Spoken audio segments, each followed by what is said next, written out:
Hello guys, this is Midnight, and for today we are going to be reviewing or reacting to a certain video that was posted 2 days ago by Assassin Dave, calling MPL qualifier a joke, and we are going to be reacting to what he said in this video. By the way guys, disclaimer, this is purely my own analysis, and I've talked to no one about this, and this is just me telling you guys, the viewers, what's my take on what he said in this video. Doggy, you lucky doggy, okay? I think this entire qualifier is more of a clown show, to be honest. I think a lot of teams, they shouldn't be qualified. I feel like North American teams at this point could have actually pulled off a real fight in Mobile Legends Professional League PH, right? With you guys. Before you guys try. So he said that he said that NA teams can actually have a better fight in MPL, not the qualifiers. It might be just a different statement on his mind, and it came out wrong. And I'm assuming that he was talking about the qualifiers. So that is actually presumptuous to think about it. If you tell me that NA teams would be better fighting off for the MPL PH qualifiers, you're undermining the teams that are participating on that tournament. Remember, we had big names on that qualifier. We had Signal Ultra, we had Archangel, we had PBE, Playbook Esports. So you're telling me that all of the teams that participated on this qualifier are jokes to you? And to me, it doesn't just sit well. It might sound good to him, but it's just undermining the teams that are participating on the qualifier. They don't have to go show off their skills on picking someone like Eudora. They don't troll like that. Okay, they don't. So what he's talking about here is the unconventional picks of the Philippine teams. The likes of Dairos, even the Hilda that comes out every once in a while are unconventional picks. And I think he does have a good idea, a good grasp of the meta. The Farzas, the Uranus, the Luiyis, the Kufras, these are meta picks, staple meta picks, and you can't go wrong when you pick them. But there are some experiments that actually work, and we've had experience with that. The funnel strategy actually was introduced before MPL Season 5. During the qualifiers, we were introduced to the Digi Nana combination, and it was a hell of a meta. A lot of the players actually wanted to, just permanently ban Diggy and Nana from their game, and it warranted first 2 bans. So that was something that came out from the open qualifiers that people started respecting because it works. So for you to say that teams here in PH don't pick the stable meta picks, it's not because they're bad. It's because they have their own idea that they're bringing into the qualifiers. It might be, you can say that yes, it's not MPL, but these are identities of each teams, and every teams have different opinions, different ideas. So you're not right to say that they don't pick meta heroes, but you're wrong to say that they're jokes because of that. Pick Alucard. All the other heroes available, they will pick Dairos. For what? I think if you've seen the Archangel and Signal Ultra match, you'd understand why they picked up the Dairos. Yes, Jawhead can be funneled, but the thing is, they needed a lot of sustain and heavy hitters on that specific game. That's why Dairos worked perfectly. Even the caster said so, that it wasn't an unconventional pick, but it worked, right? The Dairos pick checked a lot of criteria that they needed to complete their lineup. So there are times when teams pick up unconventional heroes, and it just works, because what a hero does is it solves the problem that the team is currently facing. So if the hero provides sustained heavy damage, and you can't find any heroes that are on the current meta, you go outside of what a trend is and look for that specific hero that can solve your problem at the same time. Which is absolutely unprofessional. That thinking goes on the same line of picking a hero just because it's newly released. So if a lot of the teams started playing out Yuzong, for instance, he just came out, and if we're gonna watch games and talk about meta picks, he'd be saying, "Hey, this guy's showing off. He's picking up Yuzong, and he's not meta." But what the fuck? How do you dictate meta? It starts with experiments, and experiments like this actually dictates how the meta will progress. So if I'll go with the same lines of if I go with the same thinking that if you don't pick meta heroes, you're just showing off, then suddenly there's no new meta. Meta will not adapt. Meta will not grow.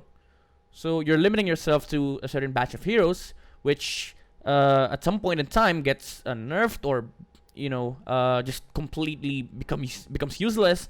You don't progress. You don't improve, and you don't develop your playstyle. That's what a problem. That's the problem with his thinking. Because this is competitive, all right? BP versus BP. In both games, BP did not pick a single initiator. The only both. I see Gatot Kacha and Louis. What are you talking about? You wanted initiators, right? And Start off Louis is one of the best supports at the moment. They have it. with the first game, NXP version where they had a Gatot Kacha, and that's not really in. Well, you said so that they don't pick initiators, and yet you counter yourself by saying that they picked up the Gatot Kacha. You could have said that, hey, you need initiators on your lineup, but the problem with this game is that the Gatot Kacha doesn't really solve what the problem is for Breakpoint, and that is where you're wrong. Your analysis goes outside of your own statement. In this, you basically just trolled. I mean, you simply cannot play a game when your team doesn't have a steady, a reliable source of initiation. That's basic. Yes, that is basic, but you need to understand that there are exceptions when you're playing, Mobile Legends. There are cases wherein you're allowed to do this because the existing condition for that rule is not applicable. There are conditions, and sometimes those conditions doesn't exist. That's why exceptions are a real thing. Some rules have exceptions, and sometimes the exceptions are met. And those are the times wherein the conditions just aren't there. That's why you're allowed to do these exceptions, because the conditions for your what's limiting you is not there. So remember Onyx PH back in season 4. If you watch MPL PH season 4, they destroyed everyone that drafted teamfight lineups with a fucking Estes. So there are times wherein rules can be broken because exceptions exist. Okay, there's an idea in all mobile MOBAs or MOBAs in general that some rules have exceptions. Like for example, you can't use up your retribution when the turtle is up, but you can use the retribution even if the turtle is up on other neutrals when there's no one to contest you, because you're gonna be able to get that turtle for free. So why are you saving up your retribution? So there are exceptions when you make these rules, and those rules can be broken. You're not limited to playing by those guides. Those are guidelines, and rules can be broken in some situations. Guess who they had as their tank hero? They had Popo and Koopa. That's their main tank. I think this guy has never played Popol and Koopa as tank. It actually is pretty good. And I think the only concern in this specific match is the Popol and Koopa will not be able to sustain the lineup of NXP Solid. I agree, you don't have any initiators on the lineup of Breakpoint, and the Popol and Koopa doesn't fit what the draft needed. But Popol and Koopa can be utilized as a tank, and we've seen that time and time again here in PH. And for the initiation side, they had an Xborg and Cho, which he briefly mentioned after the sentence.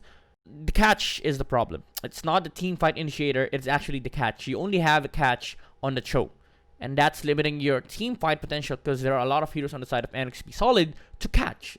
They had Lilia as support. They have almost no crowd control. You have heroes like freaking Chow. We have heroes like freaking Lilia.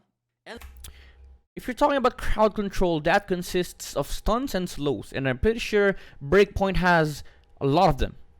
So I think the main problem is not the crowd control or the team fight ability, but the catch on these heroes. Because if they catch a single target on the side of NXP, they're easily going to be bursting down that target, because they have a lot of damage on their side. They have a Cho, they have an Xboard, and they have a Lancelot. And talking about the Lilia pick, I don't know if you understand the matchup between Lilia and the Hellcurt.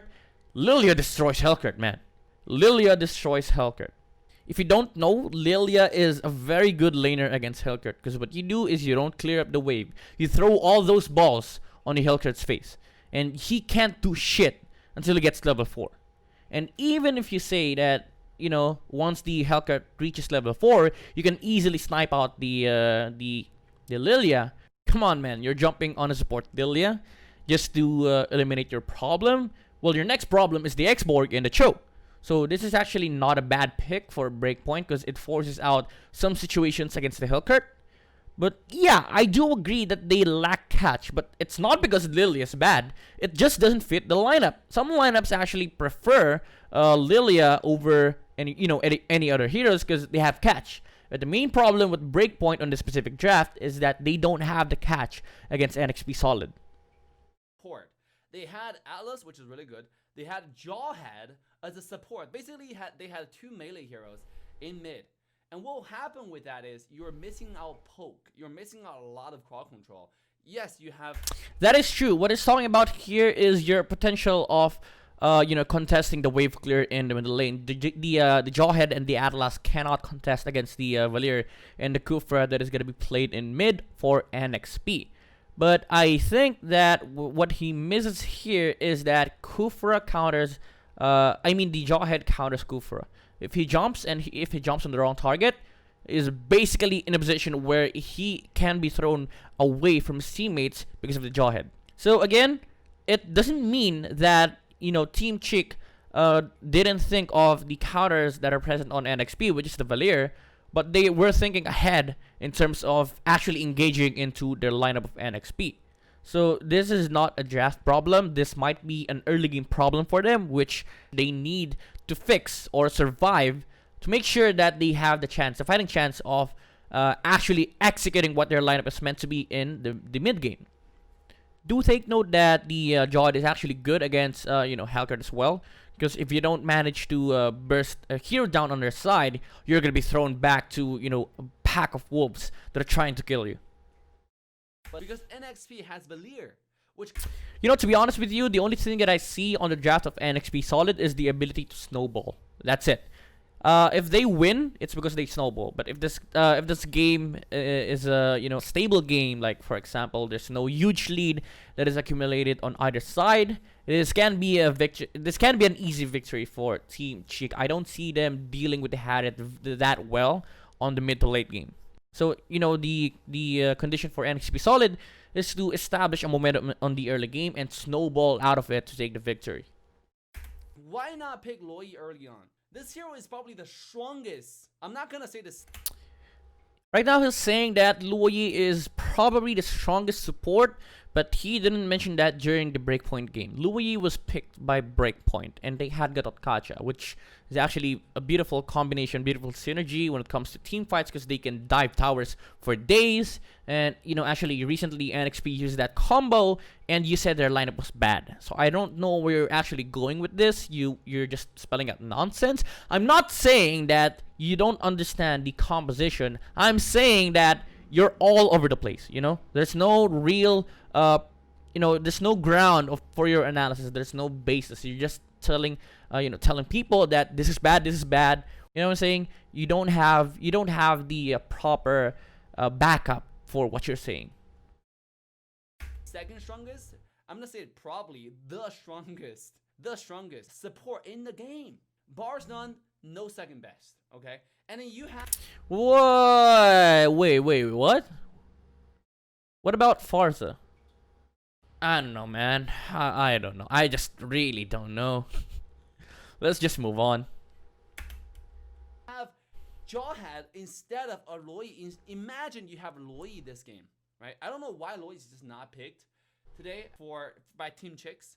Maybe this never played this hero. Because she has a lot of problems, man. Like, for example, mobility. She doesn't have the mobility. Yes, she does have the ultimate, but that's for, setting up team fights and escaping. Well, you can utilize it for, offensive purposes, but overall, the usage of the ultimate is to set up team fights. And she doesn't have that before level 4. So again, there are a lot of issues concerning the hero. That's why it's not auto-picked and auto-banned every single game. It's conditional. you choose the draft where you say, hey, Luo Yi is actually great here, but that's not for every single game. Farsa, on the other hand, is probably one of the sports that you think about whenever you're drafting for the first phase. Like, if you see this hero, yeah, I'm still picking up Farsa. If you see this band, I'm still fucking picking up the Farsa. Whatever happens, you're picking up the Farsa. But Valir, Luo Yi, you pick up those heroes when you see specific heroes. If you tell me that she's probably one of the strongest, if not the strongest, no, hell, you don't even mean that. You're saying that she's second to none. I don't know, man. I don't know what to tell you. Maybe they never had success with this hero. Maybe the coach thought, okay, maybe my player hero put in support this hero. Well, maybe they faced the games that Luo Yi is actually bad. Luo Yi is a bad in specific matchups. Again, I've said it before. Assassins. She is, she's had nightmares for days when she faces against assassins. You guys can play it. Why not first pick Luo Yi? I don't understand. This first pick Luo Yi is one of the worst shit that you'll ever do in a draft, because you'd be giving out Kufra, the Atlas, the Farsas, even the Selenas. In Philippines we do like playing Selena. So if you first pick Luo Yi, oh my fucking god, you'd be heavily countered for the entirety of the draft. But this time, what surprised me was the Chang'e pick. Why Chang'e? Hey, look, Selena and Valir. Where's the fucking Luo Yi? Where? The band's not there. Pick's not there. So, Right, this hero is a rank hero. Okay, it's basically a rank hero that would be really popular in legend to low mythic rank. Why? If you understand how Chang'e works, it's basically a free D push every single time she has ultimate. And if you look at the lineup of NXP Solid, there's a fucking Masha. And if you've ever played Masha against Chang'e, it's very infuriating. Like, there's no lane to push, and if you go to another lane, Chang'e's fucking there. there's no stopping this guy. So the Chang'e doesn't make sense. Easily countered. If enemy team pick for example Boxia, if they pick Lolita, right? Why would you pick Chang'e? Cause they've picked up the okay, I'm gonna calm down. They've picked up the Grok and the Selena. Where will you place the freaking Basha and the freaking Lolita? Are you gonna get a funnel Lolita or a funnel Basha? They need a funnel for NXP Solid. They have a last pick, and they've already picked up the Grok and Selena. So your argument is it's not even gonna count in this specific draft. So again, your analysis is all over the place. I do agree that Chang'e is heavily countered by Basha and Lolita. Problem is, they can't exist. There's no possible way NXP Solid picks up Basha or Lolita on this specific last pick. So get your shit right. It makes no sense. It's simple. It makes no sense. Oh my god. It will make no sense if NXP picks up the Basha or Lolita on the last pick. You know what, guys? When we move to the very last game. By the way, this is the specific game where I did an analysis video. NXP Solid almost gave a chance to Team Chick to secure the victory. Problem was, Team Chick played the first 4 minutes of the game poorly. So NXP Solid, they had accumulated a massive lead, and that's where you see the cracks of the composition of Team Chick. The lineup of Team Chick is not meant to sustain the early game pressure that NXP Solid can provide. Mistake. They lost once with Chang'e hyper carry. They're like, this is not enough. I'm gonna do it again. Wait, what? Did he just say Chang'e hyper carry? I'm seeing the blue and the red buff on Kizetsu. I'm not seeing blue and red on the Chang'e. Granted that, some hyper carries don't actually need the red, but look at the lineup. This looks like a side lane Chang'e and a support Farsa, which is fairly fine. How do you actually classify a hyper carry? I'm interested on what your thoughts are depending on who is the hyper carry on the lineup. But, most of my friends would say that Kizetsu on the Hayabusa is actually the hyper carry for this game. Guess what they did? They decided to take out Chang'e yet again. All right. Well, on that part, I do agree that a Chango was out of place for Team Chick. I think at this point in time, they just favored, heroes that they practiced on scrims. But I do still understand why they picked up the Chango. They want the mid to late game skating for the Hayabusa. They needed heroes that can hold lanes, and it fits the idea that the Farza, the Tamus, and the Chango. It will allow Kizetsu to have this time wherein he can just farm. But again, the problem is there's no hero on the side of Team Chick that can sustain the early game pressure of NXP Solid.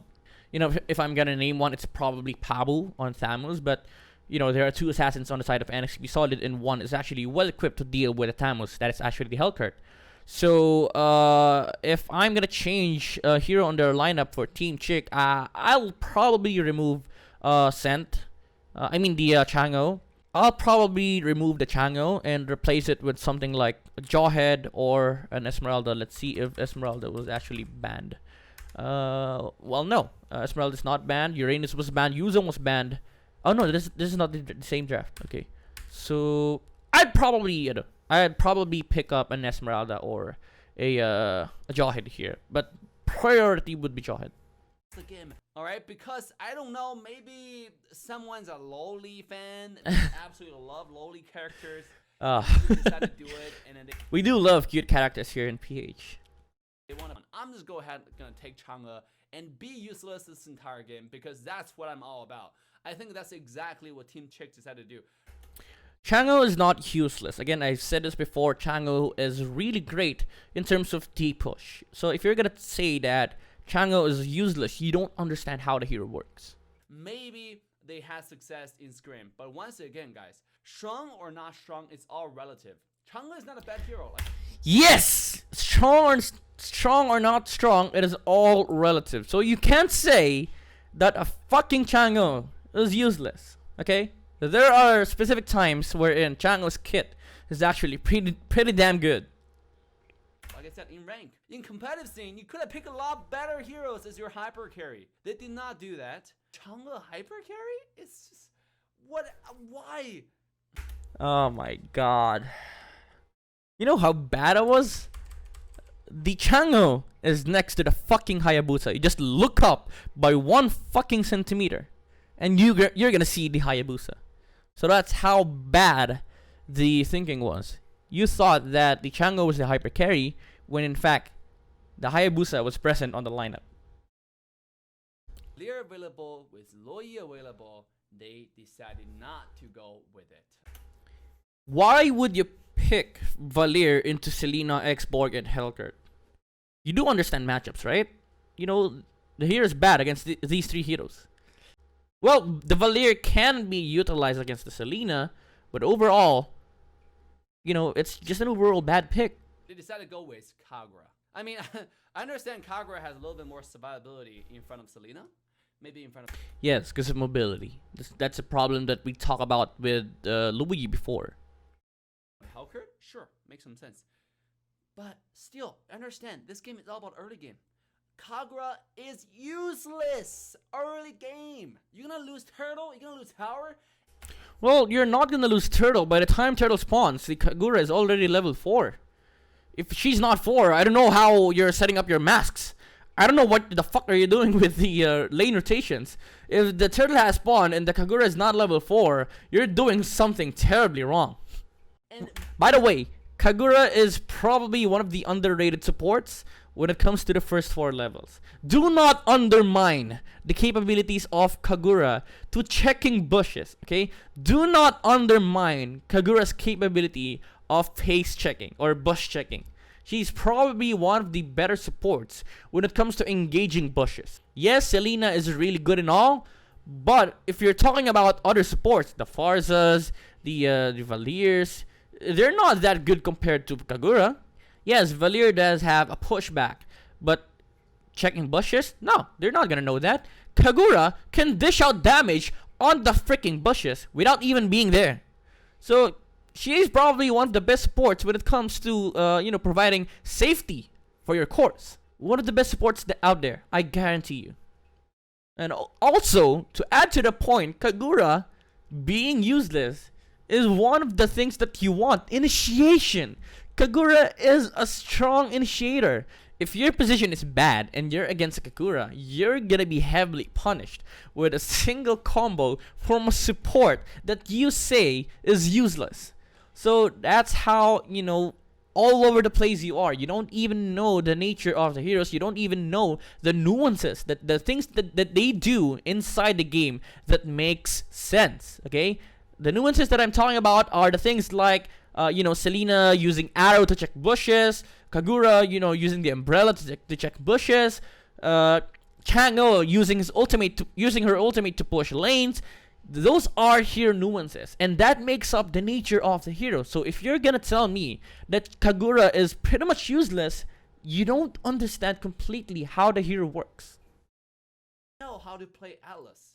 This entire game, guys. Yeah, I have to agree. Jester needs to improve on the Atlas gameplay. Number 1, his target selection. Number 2 is positioning. Number 3 is to wait for your teammates. That's one of the most important factors when you're playing Atlas. It's to set up your position, prioritize your target. Prioritize your target. Know who your target is.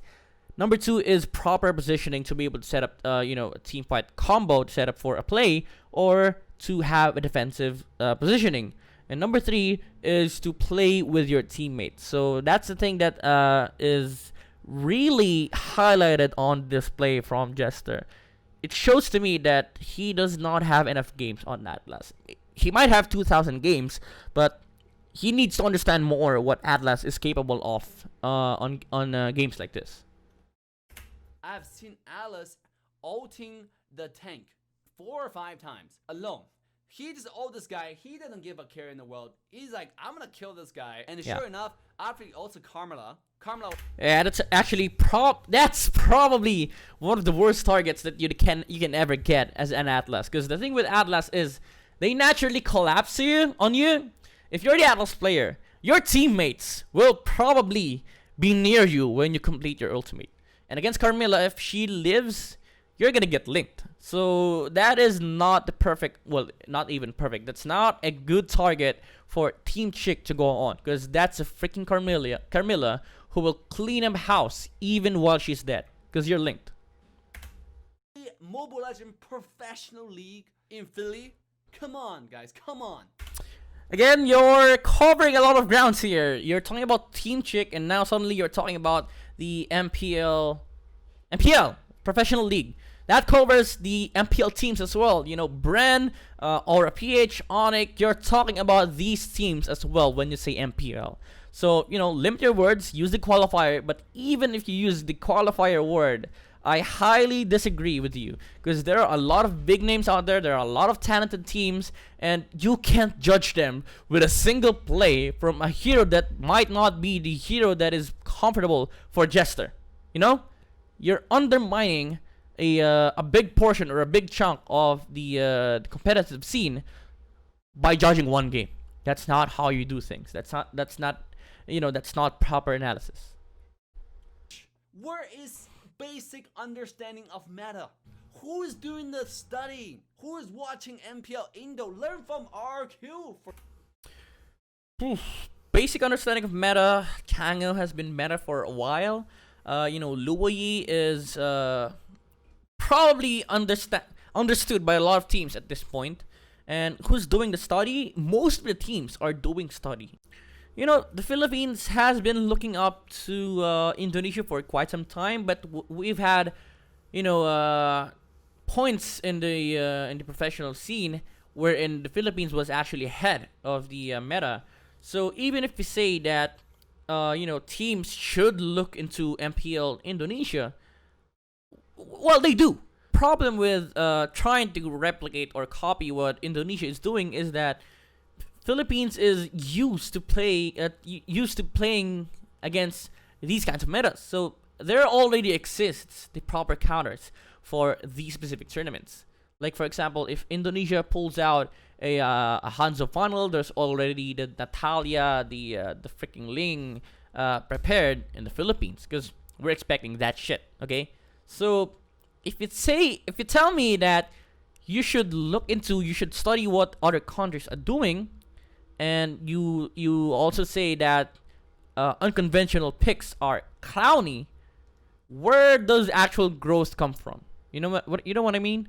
Where does the growth come from? Because we already see what they play in other countries, and if we prepare new heroes for specific situations, specific answers, and you call them clowny, how do we progress?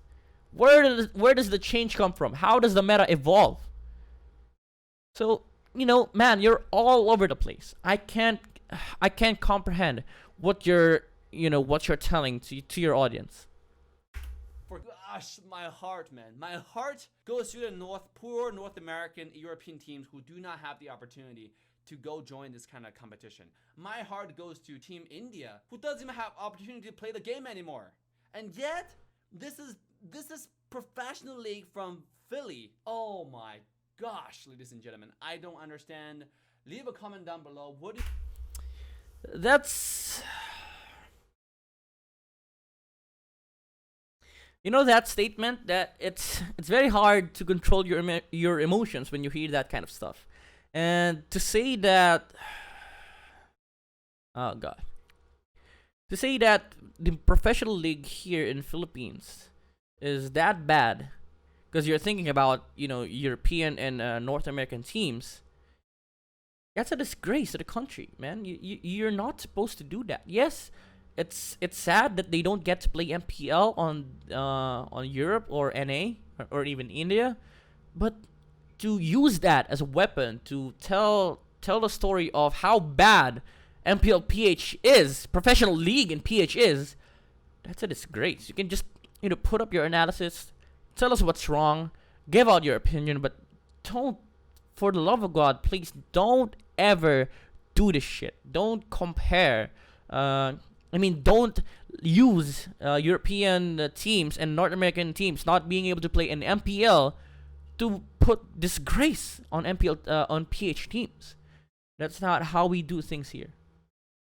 Qualifier is really a clown show. I really do think so. And I think Doggy's team The qualifier was a clown show. I'm pretty sure you haven't watched day one. Signal Ultra and Archangel series was nail biting. It was so damn close, and you saw a lot of interesting stuff there. Even the Dire stuff was interesting. At first, I was very skeptical of the Dire pick, but then I understood what I understood the reason why they picked up the Dire, and well, I urge as Dave here to do the same. Look at games of MPL PH. Try to understand what makes it different from Indonesia, because Indonesia is not the only MPL, not the only ML country in the world. Philippines has its own identity, and that's the same for you. That's the same for North America. That's the same for Europe. We have different identities. We have different understandings. So that doesn't give you the right to say that the league here in PH is bad just because it doesn't meet your criteria, or it doesn't meet your image of what the league should look like. So that was it, guys. Basically, I just poured out my thoughts, my reactions, my own opinions on what what this guy has to say. By the way, this is Assassin Dave. You can check him out on his YouTube channel. Name is literally Assassin Dave. And yeah, there's no hard feelings. There's no hard feelings for this video. I just have to say that whatever he says, that's not conclusive of what is about to come for Philippines. We're not a disgrace. We're not a clown show. I will say that Philippines is probably one of the strongest ML countries out there, if not the strongest. Remember, we won SEA Games, so there's a lot to learn about. It's not it's not apples and oranges. You can compare two different things at the same time and insult the apple just because it's different and you're used to tasting oranges. So again, there's a lot to learn on the interaction between different cultures, different ideas, and different identities for Mobile Legends. But overall, this is how people should think moving on about Mobile Legends. We should think more critically. We should be more into game knowledge, what makes the game so complex, because Mobile Legends is a pretty complex game. And there's more to this than meets the eye. That's no pun. It's a Transformer reference. It just came to my mind, and I'm pretty sure that most people would enjoy these kinds of conversations. So that is it, guys. Thank you for watching, and my final words would be MPL PH, wag tayong papaapi. Thank you.